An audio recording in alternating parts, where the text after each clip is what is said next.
નમસ્કાર મિત્રો, મારી પીઆર ગુજરાતી ચેનલમાં તમારું સ્વાગત છે।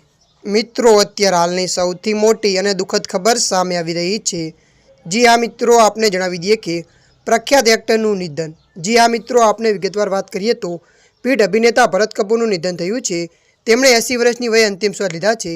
ભરત કપૂર હિન્દુસ્તાન કી કસમ, સોને पे सुहागा અને બલિદાન જેવી ફિલ્મોમાં સહાય ભૂમિકાઓ માટે પ્રખ્યાત હતા। મળતી માહિતી અનુસાર આપને જણાવી દઈએ કે સોમવારે બપોરે હૃદયરોગના હુમલાના કારણે તેમનું અવસાન થયું છે। તેમના મિત્ર અને સાથી અભિનેતા અવતાર ગિલે તેમના નિધનના સમાચારની પુષ્ટિ કરી છે। મળતી માહિતી અનુસાર વધુ આપને એ પણ જણાવી દઈએ કે ભરત કપૂરના નિધનના સમાચાર સામે આવ્યા બાદ ફિલ્મ ઉદ્યોગમાં શોકની લહેર પસરી ગઈ છે। ત્યારે મિત્રો, અત્યારની આ મોટી દુઃખદ ખબર મળી રહી છે। ત્યારે મિત્રો, હાલ માટે આટલું। મળીશું નવી અપડેટ સાથે। જો તમને અમારો વિડીયો પસંદ આવે, લાઇક, શેર અને સબસ્ક્રાઈબ કરી નાખજો। ધન્યવાદ।